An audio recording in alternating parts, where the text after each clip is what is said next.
All right, this is Pete from North Las Vegas. We are back working on this AR308, sometimes referred to as an LR308, but this is not an AR-10 build. This is not an Armalite pattern. This is a DPMS pattern 308. So that is the correct terminology, not AR-10. So anyway, this is what we're going to be putting on today.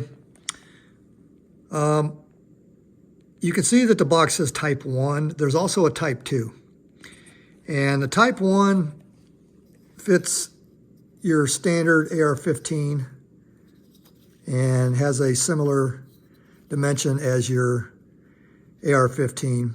Now, the Type 2, I've never actually seen one in the wild, but my understanding is the back strap comes up a little higher, and it's shaped a little different, and I think that's more in line with like an AR-10, or there may be an AR308 or an LR308 where the Type 2, depending on how they cut your receiver, will fit. But in my case, this particular lower is cut for AR-15 pistol grips.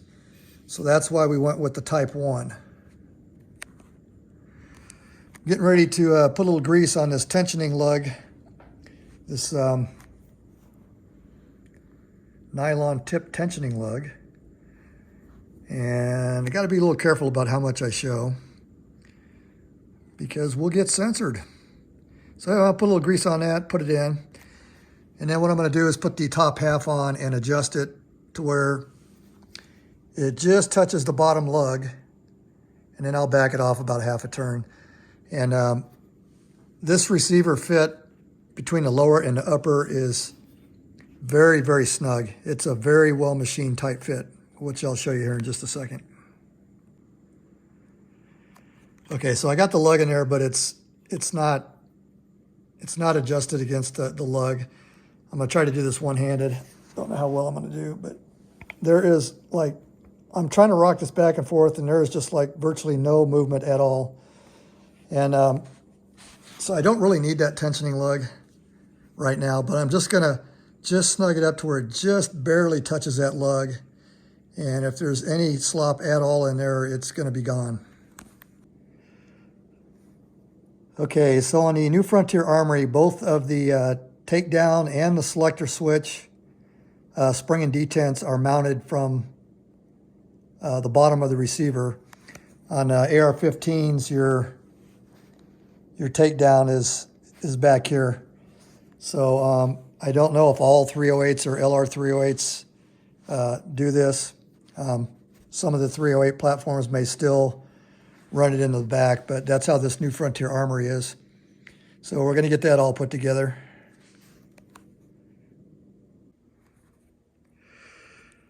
Okay, so getting both of these springs in, that was a little more challenging than I thought it was going to be. It almost was getting ready to break into a lot of fun. But anyway, we got them in there. Everything lines up pretty good. The upper and lower receiver fit, like I was showing in the earlier clip, is nice and snug. There's hardly any movement at all.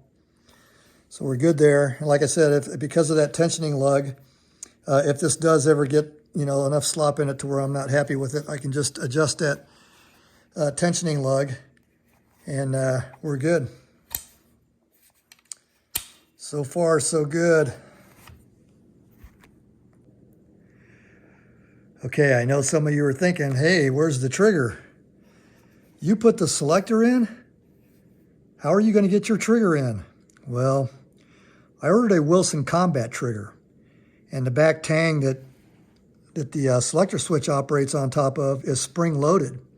So the Wilson Combat trigger can slide in underneath the selector with the two springs.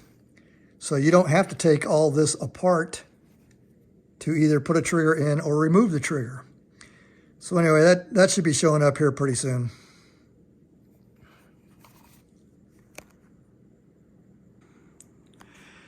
Okay, so for those of you that aren't familiar with the Myad Gen 1.1, these are kind of modular, and they come with different back straps that you can install. And if you don't like the A2 style, whatever you call that thing, they give you a flat version. I actually prefer the flat back strap, and these don't bother me.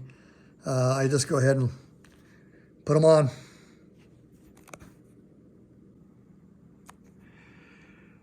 Okay, so I'm not going to get into showing the actual install of the buffer assembly, but what I wanted to mention was, if you're not familiar with AR platforms and building these things, there's a Milspec dimension buffer tube, and that goes along with a Milspec dimension buttstock.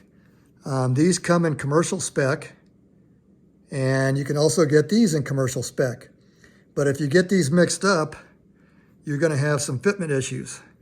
You're going to have a really loose buttstock that rattles, and if you manage to get it on the other way around, you're going to have a really tight buttstock. So anyway, normally these come with a set of instructions that show you the difference, so we'll open that up and we'll showcase the difference between Milspec and commercial. Okay, so that's the difference between your Milspec and your commercial dimensions. Something interesting, and it's always something. This is supposed to be black. This box says black, but that's what I got.